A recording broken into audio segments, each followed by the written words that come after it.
Wow, that's an impressive list of attendees. Welcome, everybody.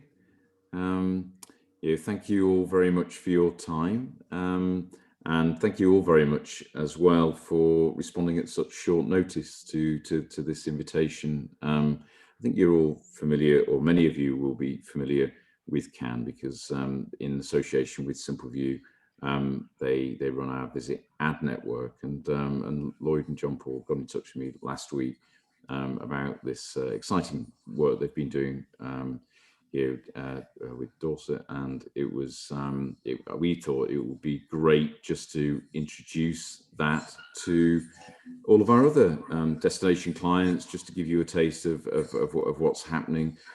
So that was the short notice. So apologies for that, but because there's a certain timeliness to all of this, because obviously we're rebooting tourism, which is, we've never done that before, have we? Rebooting tourism.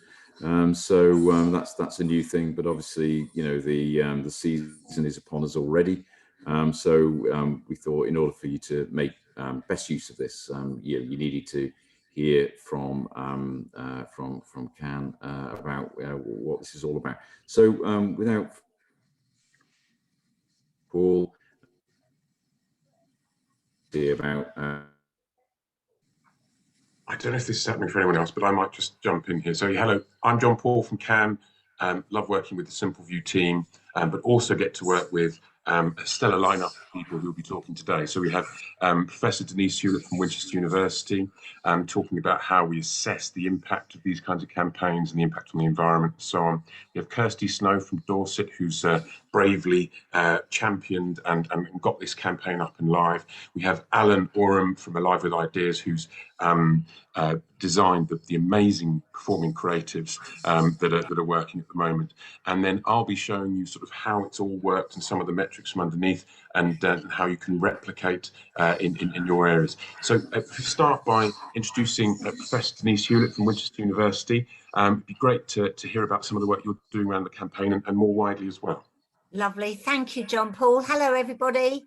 My name's Denise. I wear a number of hats, just briefly. I'm a professor at Winchester University. I'm also a director of the National Association of Areas of Outstanding Natural Beauty. And I work with a number of government bodies across the UK and internationally with the EU, and also with the International Union for the Conservation of Nature. I was invited last year to sit on their research task forces for COVID-19 and protected areas. I've published widely, primarily in tourism and visitor management. And in part due to a funding bid we put into the National Geographic earlier on this year, which we're still waiting to hear about, I got in touch with the Dorset Council AOMB teams, and they put me in touch with the lovely Kirsty Snow. And we put together a project which aims to evaluate from an academic validly robust perspective how successful, or please God, I hope this doesn't happen, but not, the visitor communications campaign in Dorset might actually be in influencing visitors' pro-environmental or pro-social behaviour. Quite a mouthful and a hell of a lot of work, all of which we're doing totally free of charge. Why, you're all probably thinking at this moment in time. Yes, I probably am a little bit potty. I'm ex-private sector, and when I see an opportunity, I jump on it. I used to work for Thompson Holidays years ago, where my original interest for tourism management came from. But I was also very conscious during COVID era of how little data we actually have that's relevant right now in the here and now to how what type of visitors we're actually seeing in our different destinations, particularly in protected areas. So we're seeing, for example, just in Dorset alone, a 500% growth in visitor numbers, which was absolutely unbelievable. And with that, of course, we were seeing new types of visitor characteristics. Anecdotally, the team and I call them simply new visitors, but primarily many of these look like they are zero interested in heritage of any type whatsoever. They want what anybody else who's in their late 50s will remember we used to call the 3 S's, sun, sea and sand, and that's it. And we saw huge impacts in Dorset, as did Lake District, Peak District, New Forest, through this new visitation pattern. In fairness, we are seeing in another Kirsty project I'm doing across the EU, in 3 countries, we are seeing this COVID confinement pressure on mental health, mental well-being being played out on our beaches. And we're seeing huge destruction of some of the heritage resources. We saw in Dorset last year, the graffitiing of the Jurassic coastline, a lot of footfall pressure on some very precious protected sites. And of course, quite an imbalance economic wise. As we know, we're seeing data come through now with the coastal locations, their economies going up, but there's certainly much less interest in hinterland spaces.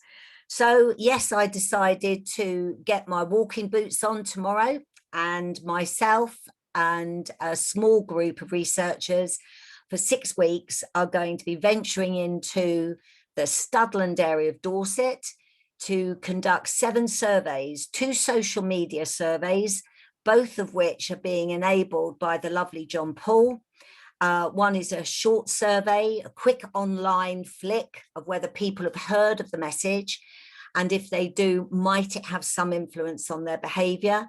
A much longer one, which has been supported by, I don't want to bore you all here, but you probably all know as well as I do, there are validated statistical scales to try and evaluate how well or not in a marketing campaign people A, identify with a message, and B, how likely or otherwise that message might influence their behaviour. So that's quite a hefty one.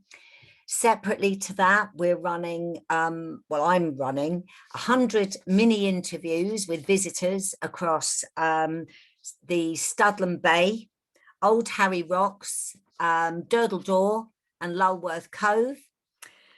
On top of that, we're running a series of observational surveys, purely which will give me the time to take a breather for an hour. And in the main hotspot areas, collect the data first on what visitors are doing, where they're doing it, how they're doing it, no intervention whatsoever.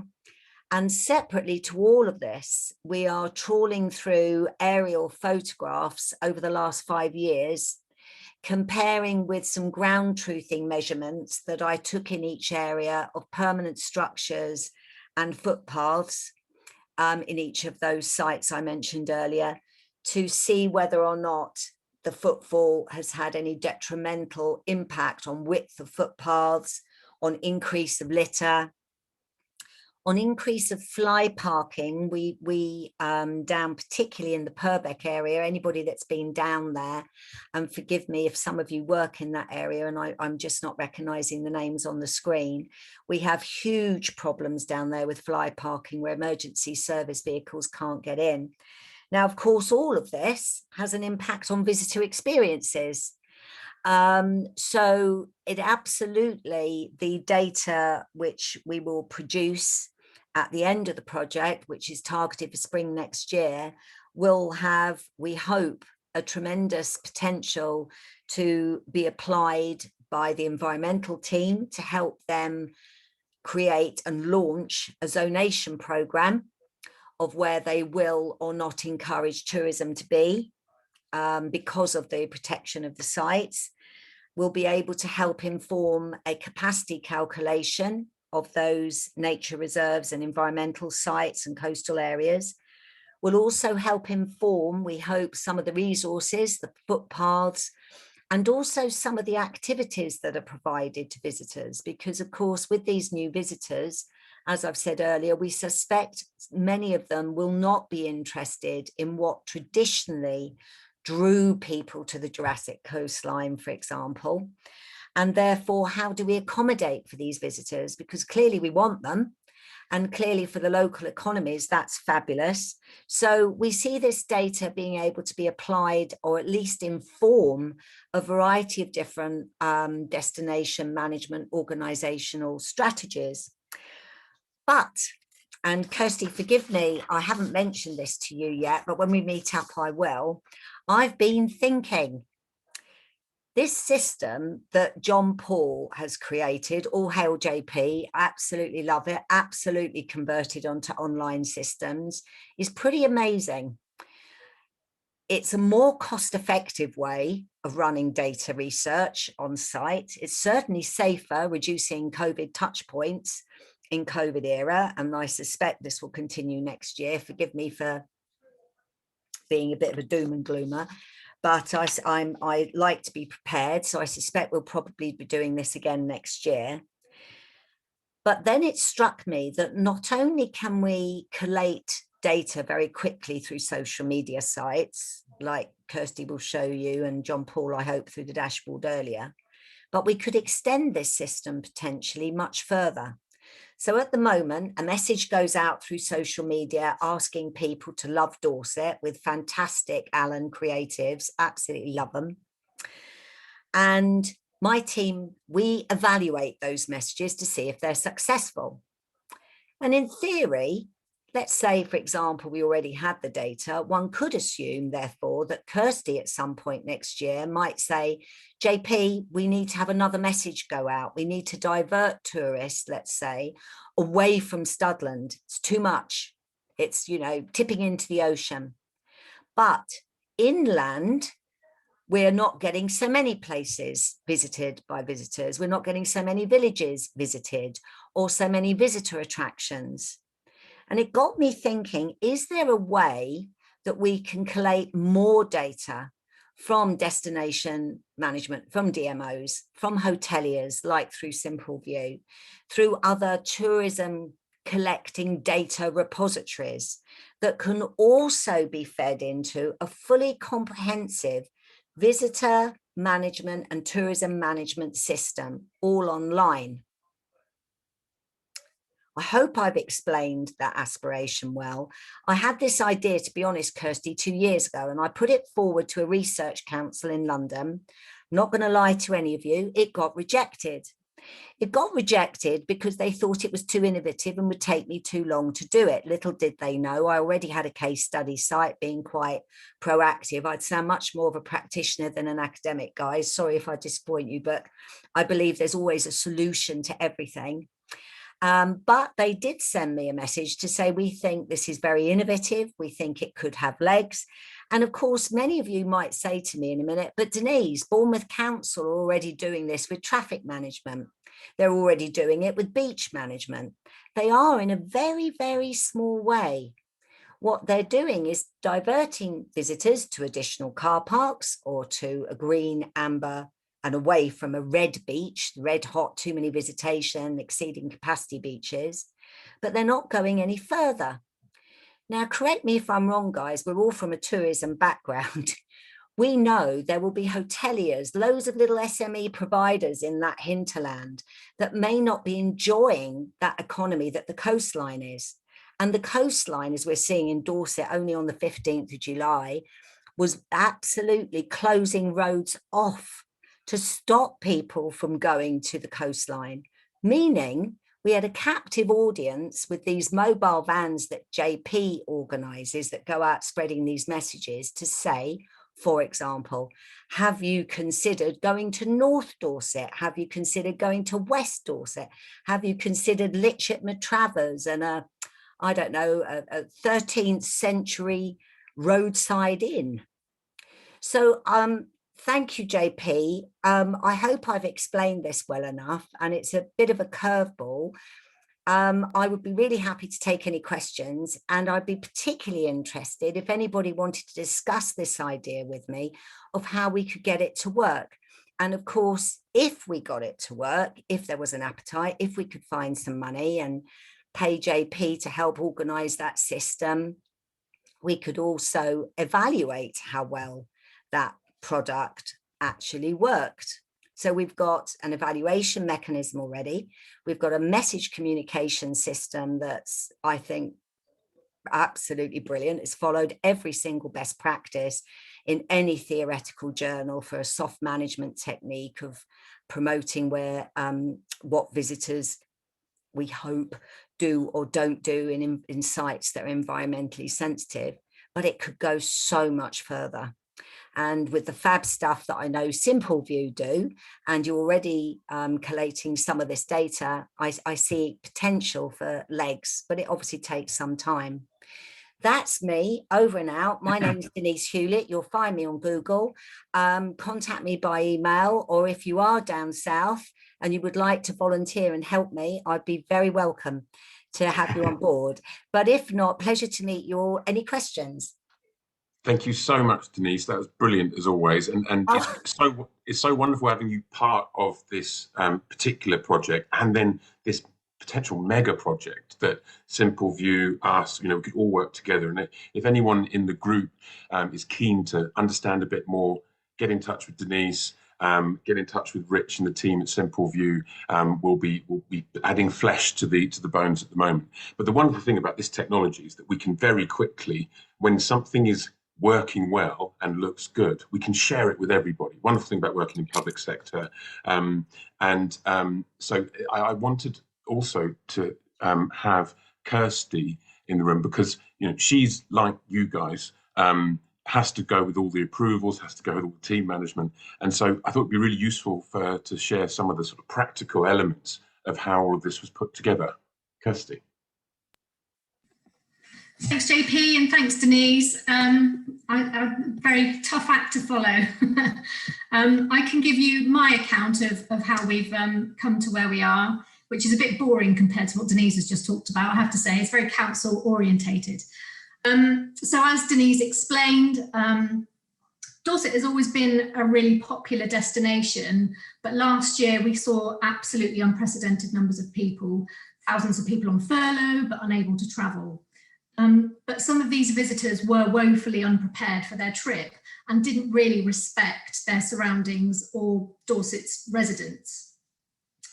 The council and the police received loads of reports of antisocial behaviour, and through my team, the communications team, we could see the impact that visitors were having through our social listening expertise. And of course, we're residents too, so we could see firsthand what the issues were. And we knew that many communities were really anxious not to see a repeat of last year's behaviours. So as we entered 2021, we knew that our economy desperately needed visitors to return, but we needed people to behave responsibly and respect their surroundings. So balancing the needs of our economy with the needs of our unique environment here was never going to be easy. We told people at the outset that while our campaign had clear objectives, it would not be a silver bullet to solving some of these behavioural issues that we knew existed. People were littering, irresponsible parking, illegal camping on beaches, and just setting up a barbecue anywhere they fancied, which caused Wareham Forest to burn down last year, and it burned for 7 weeks, which put huge pressure on our fire service. So our objectives were to reassure residents that we had a plan in place. We wanted to maximise commercial and economic opportunities. We needed to keep people safe, protect our natural environment, and manage and minimise any locals versus visitor tensions that would arise, knowing what we knew from last year. And we used behavioural insights to craft our messages really carefully, and it suggested that people's behaviour can be changed through positive reinforcement rather than telling people off or shaming them for, don't drop litter, that kind of thing. Our audience was threefold. We were looking to reach traditional visitors to Dorset. We have really good data that tells us what a traditional visitor looks like, where they're from, how old they are, where they come from, how they get here, that kind of thing. New visitors to Dorset who would normally go abroad but couldn't get there due to travel limitations. And our residents who were looking for reassurance that we were doing the best for them and that we listened to their concerns. But we also knew that there was going to be a some part of our audience that would just not be receptive to any messaging. And we decided really early on not to waste our energy trying to reach them, which has yet to be seen whether that's effective or not. So we secured significant funding through the CONF, which is the Contain Outbreak Management Fund, which was a pot of money given to all councils from central government to help with post-pandemic recovery. We also got support from our local but national partners like National Trust, who own Studland, Natural England, Forestry England, RSPB, along with some really established private landowners like Lord Estate. And with the stakeholders on board who were really keen to be part of our vision, we all kind of knew this was a rare opportunity to create a lasting legacy for Dorset as a visitor destination. So once Alive were on board, a small team of us worked really closely with a small team from Alan's group. We worked really closely together along with our stakeholders who we allowed to input along the way, which helped create a sense of ownership from everyone. And the collaborative approach meant that the messages would be shared further and wider than we could do ourselves. And everyone agreed that the messages would be stronger if we worked together. So the campaign itself was purposely developed unbranded, which allowed all partners to be able to share the assets on their own channels in their own tone of voice and could use it as if it were their own campaign, which seems to have been working really well. So the campaign is now live. Our statics and GIFs went live at the end of May, and our videos went live at the end of last week. And I'm sure JP will blast you with the amazing results we've had so far online just in a minute. Thank you so much, Kirsty. Yes, it was. When did you start all this work? February, which was really late. Yeah, that is, and that's late. Okay, so and in terms of other places doing something like this, what would your top tips be for going about it? I would say get your stakeholders on board. I don't think our campaign would be successful as it is without the stakeholders we've got on board, and they're really weighty stakeholders as well. I named just a few just then. They've really helped carry the campaign, and doing it unbranded has, while we all like to take the glory for the success, hopefully, having it unbranded gives that sense of ownership that means everybody can use it, and the message is stronger the more people use it. Brilliant, and hopefully that brand can be used in the future, and as you say, create that legacy. Thank you so much for sharing. Pleasure. Just to go back into that creative process specifically, I'm going to show you how it works in a little bit. Just like to introduce Alan, who's creative director at Alive with Ideas. I've had the pleasure of working with him a few times in the past, and yeah, Alan, would you like to just take us a little bit through the creative process, how you came up with what's working so well now? Yes, I will do my best, and I will do my best to keep moving through these slides relatively quickly. I'm going to keep up the sort of full PowerPoint view just so that I can skip on should we need to in case time moves along. Yeah, so what I'm going to do very briefly is just run you through a little bit of the process we went on, show you some of the stuff that didn't make it through, which is just to give you a little bit of context of where we've ended up. Yeah, so from our perspective, when we think about developing a campaign like this, is a simple recipe. You know, we need an informed strategy where we've looked into what's going on in the background behind this challenge, what's informed the brief, how's that come out and landed on our desks, if you like. Develop some great creative copy and messaging content to go into a campaign. Have some support on the media front and develop a sort of well-rounded media campaign that's going to support all of this stuff. And some cracking visuals, great identity and great visual approach to the campaign. Without each one of these things, I think it will fall over. So we need them all to be working hard. But the process is never straightforward. I think as we were just talking about there, having stakeholders on board is really important, even from the point of view of having a brief and working through that. It takes a little bit of pushing and pulling around and sort of seeing what works, seeing what doesn't, and that's even before we share anything with a client. You know, that's us internally, and then we bring in, everyone at the council, visit Dorset, other stakeholders. So it very much looks like this. We keep going through it, mess things up again, go back again, and getting all of those people around the table, all round in a meeting, hearing their views, hearing their perspectives, understanding what's driving the campaign is really important. And that's both internally with us when we're developing the creative, and externally working with the client. And we need to embrace some of the bad ideas at times. As you're going through things, you don't always land on the best idea right from the outset. Sometimes it takes a little bit of pushing and pulling around. There was a thing in the brief about humour, right? And humour is such an open sort of thing, isn't it? What do people like? What do people not like? Denise, you're probably in shock. What's this? I haven't seen this before. But this was one of the ideas that we kicked around really early on about the nature, the wildlife, bringing a bit of fun to it. But we moved on past that. We kept working through our ideas, through our thoughts. We looked at the context for what was going on in the area, understanding the impacts that the pandemic was having on Dorset. I've crossed out the word staycation because I can't stand it. It was in there from someone else. So, but I just thought I'd make a point, that I don't like that word. We need to look at where visitors are coming from into Dorset, and that could potentially shift and change around. So this was all part of informing our approach as to what we needed to do, not only from a creative perspective, but from a media perspective as well. Develop a simple strategy on a page. What is it that we're trying to achieve?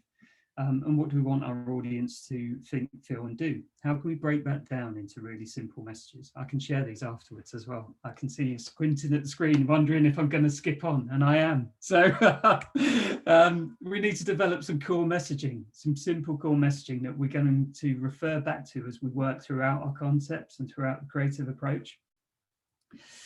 And we need some real content that's going to sit at the heart of this. What are the 5 things that we're asking of people? What do we want people to do when they come to Dorset?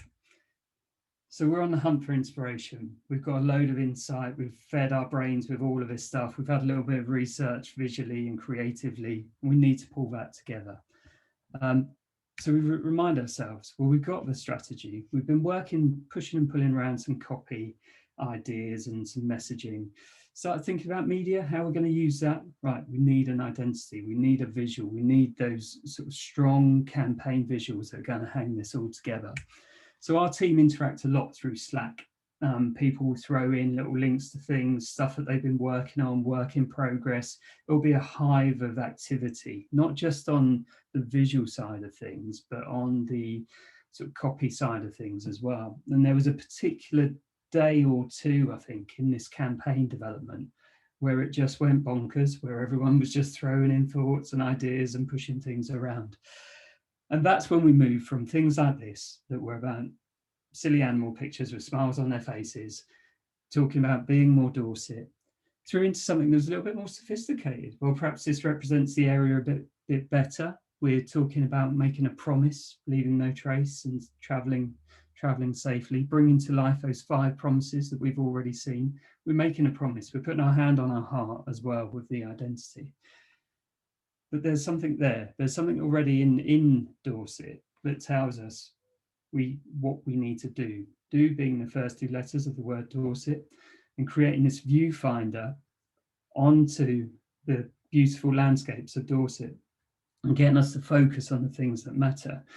Now, I know that there's an image on here that we haven't used, but I've left it in there as it was part of the process. So Durdle Door, I don't think features actually as the final campaign sort of visuals, because we needed to concentrate on other aspects. Durdle Door gets a lot of exposure, and it's about not just about those places, about some of the other areas as well. So that's where we've ended up. We've ended up at this visual. But let's have a little look at that. So putting the do into Dorset. So it's needed to reflect the 5 promises. So we need to do 3 things: reflect the 5 promises, make the campaign work across as many different media sort of opportunities as possible. Visuals needed to capture a stunning Dorset location and have a clear call to action. Messaging needed to be positive. It's about what people can do, not about what we don't want them to do. although there's a little bit of that laced in as well, but we focus on the do. It's about positive reinforcement, positive messaging. And the focus of this allows us to sort of capture that amazing scenery through our visuals with the do motif as our binoculars, as our viewfinder, our focus on the area, trying to focus on all the things that, you know, people love about Dorset. So just let's look at how that builds up, and we've seen some of the visuals already, but we've got this do device. This is our lens that we're seeing Dorset through. We see these beautiful landscapes, and then we get those key messages that are starting to come through in the unbranded campaign that can obviously, as we've touched on already, be used by any of the stakeholders. Just a couple of examples there about bringing to life a couple of the different promises. So the first one there, about, you know, creating memories, playing a part and keeping it special, keeping play special, and then a specific message about driving carefully on the roads. You've already seen some of the social loops that were being played a moment ago, but just bringing those to life with a bit of movement, with key locations and key messages. And this one's about where to park. And then making sure that it works across all media, so outdoor, social, wherever it is, that making sure that it's going to work and be impactful in those locations. We've created sort of a series of videos, 5 different videos that are upbeat, energized, and they kind of have a touch of humor. So I'm hoping you're going to be able to hear this okay. So I'm just going to click play on this. This is just one of the videos that we created that seems to be going down quite well. Can you hear that okay? Someone gives a no. We can share these online afterwards, I'm sure. Yeah, we'll share with all the participants later. Yeah, great stuff. I've got some other stuff about stats, but I'm conscious, JP, about time as we've run over already. But, thank you. As ever, phenomenal amount of work, and I think this is what Alan and the team do. You know, that you see the stuff that's under the surface that never sees the light of day, but it all helps make and refine that end process, and also the input from Kirsty and the team there. It's it's really amazing. I'm going to quickly show. So what happened, or what is happening? And I was sharing these with you a short while ago. I need to explain to you why Simpleview was so important with this. We need to deliver one element of the campaign to residents and another element of the campaign to visitors. And we need to segment those audiences. So what we were doing, what we do at Cannes, is we do programmatic and offline media buying. That basically means that anyone outside of Dorset who was searching for things to do in Dorset, looking at hotels, looking at all sorts of things, we placed advertising in front of them on news, on social, all over the place, and nudged them through to the Simpleview Dorset site. When they landed on the sort of campaign landing page, can you see this thing down here, this accept cookies thing that you'll see everywhere? When you click that, we have you, right? So we can now, the device that I visited with, if this laptop now turns up in Dorset, I'm going to get remarketed to when I arrived there with elements of the campaign, Denise's survey, updated videos, and so on. So what that means is that we can fairly accurately, it's not perfect, but fairly accurately build a visitor audience. And visitor audiences could be used in all sorts of ways. In this sense, it's about controlling behavior when you're full, but it could also be about encouraging people to come to different places or to arrive. And we've also been speaking to people, you know, Richard and the team at Simpleview have been talking about recruitment potentially as well as an application for this. But critically, to be able to segment and then deliver a stream of ads to people when they pop up in Dorset. So I'm now outside of Dorset, I'm going to Dorset next week, I should start to see elements of the campaign. Now, this is just a lot of data, but really, you know, average click-through rates of 0.3 to 0.7. This was getting 1.4%. That is down to the creative. Absolutely, really engaging, looks stunning, brings people through. There's also a bit down to our placement, but we place other things and they don't perform this well. So really, you know, you're basically getting double your return on investment by investing all that time in creative at the beginning. I also wanted to show you this. So the wonderful thing about programmatic is you can see in real time what's happening. So we put all these creators out, and I had a personal favorite, you know, place I've been to, but it was staggering. This one, the roads one, was getting so much interaction. And we went and checked the figures twice. 3 people checked the figures. Like, no, that is, this one for some reason is really getting people who are thinking about traveling to Dorset. So what do? Well, we take that ad, and that's the one that we put out on all of the out of home. That's the one that we put as the prompt to take the survey. So the wonderful thing about getting this free flow of data and building this audience with Simpleview means that you can then optimize the campaign in real time.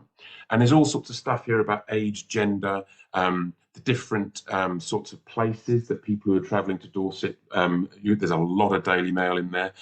There's a lot of weather sites, unsurprisingly.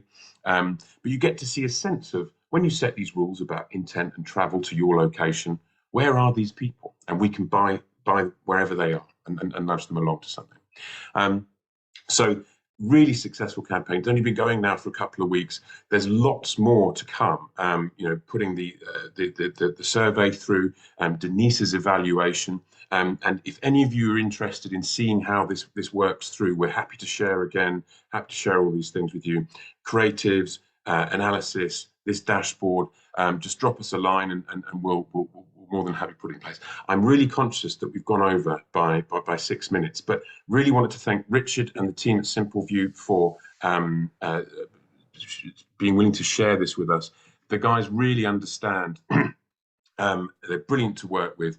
We're building audiences with them all the time in your areas, and so can quite easily replicate this good work, or a flavour that suits your area whenever you need it. We think there are huge opportunities for attracting visitors in quieter times in the future, influencing visitor behaviour when you're there, driving people towards supporting local businesses, local economies, and so on. So this approach we're really excited about. It's been wonderful thank you, Kirsty, for being willing to share this with the team. Alan, amazing work as always, and Denise for evaluating it. Let's end that there. Thank you so much for sharing your lunchtime with us. Stay in touch, and we'll keep sharing all this good work together. Thank you.